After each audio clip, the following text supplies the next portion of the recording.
大家好，今集繼續講粵語讀品嘅本字。今集講嘅等字同上一集講嘅等一樣，同時都可以讀燈同敦嘅。佢就係學校教你讀敦嘅呢個字啦。廣韻都昆切當然可以讀敦啦，不過只係文讀音。上一集都講過，韻韻喺文部，下字個昆字粵音都係讀文韻嘅，所以呢個字擬音其實可以讀燈，只不過舊時為粵語讀本擬音嘅人呢，冇理到粵語白話現實。所以先淨係收咗一個敦音。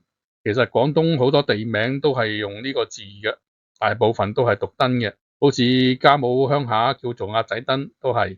不過近年識字嘅人多咗，講成鴨仔敦嘅就隨之變多啦。而家文讀音敦係常音，咁讀燈嘅時候呢，我哋就加個二聲符，寫成咁啦。粵語講燈嗰時，除咗地名，就係講佢個本意，即係土堆咁解。話土堆係本意，其實都唔算好正確嘅。因為呢個義係由敦丘呢個詞嚟嘅，但係敦丘個敦都係借字呢個敦嘅，敦丘即係厚土嘅丘，所以就有高堆嘅意思啦。後嚟據呢個義做咗呢個分工字，呢個分工字嘅字形咧又可以寫成咁多種，不過而家就通用呢個形，知道個字點嚟，一間求個字嘅本音嘅時候咧，先至求得啱嘅。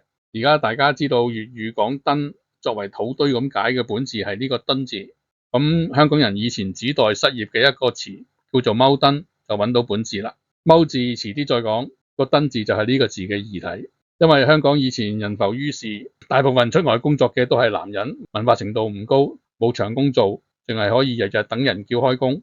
咁等人叫開工嘅時候，企得攰咗就踎下，踎低咗又驚招工嘅人睇唔到佢，就要踎喺高啲嘅地方。以前開發得唔好，街上面總係有啲泥堆、石堆，呢啲堆咧大到可以俾人踎嘅，就叫做燈啦。所以後嚟踎燈就成為咗求職待業嘅代名詞。呢度雜韻講明石可舉者，舉即係粵語講嘅踎，義無可移。而佢收個從石嘅燈字呢，只係古時嘅分工字，而家唔使分咁細啦，通着呢個燈就得啦。講咗踎燈嘅典故，唔係好關今集要講等音嘅事。開頭都講過呢個字除咗文讀敦音之外呢，同時都可以讀等嘅。咁佢個等音係點嚟嘅呢？就係由佢個本形敦字嚟啦。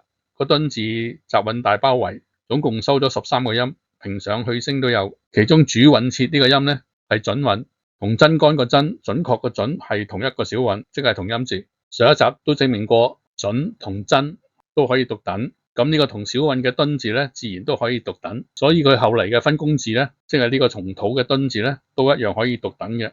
不過四聲別義，當佢讀上聲等嘅時候呢，意義同本音解作土堆嘅燈係有啲唔同嘅。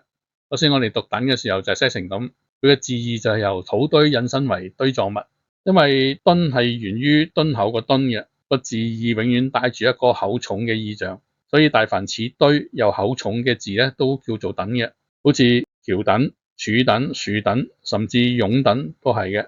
不過呢啲詞咧，廣東人而家識字嘅都讀成敦，失咗粵語嘅語意，因為學校冇教，識字嘅人咧就唔知個字可以讀等。就借咗呢個完全唔拉更嘅等字嚟用，佢哋明知唔係本字嘅，但係又唔識其他讀等嘅字，要寫出嚟就焗住用等船個等。其實只要將個敦字改返讀等就得啦。仲有敦因為有厚重嘅意象，而建築物嘅地基通常都係厚重嘅，所以粵語就用佢嚟作為建築物嘅量詞，好似一等樓、兩等大廈都係呢個等字。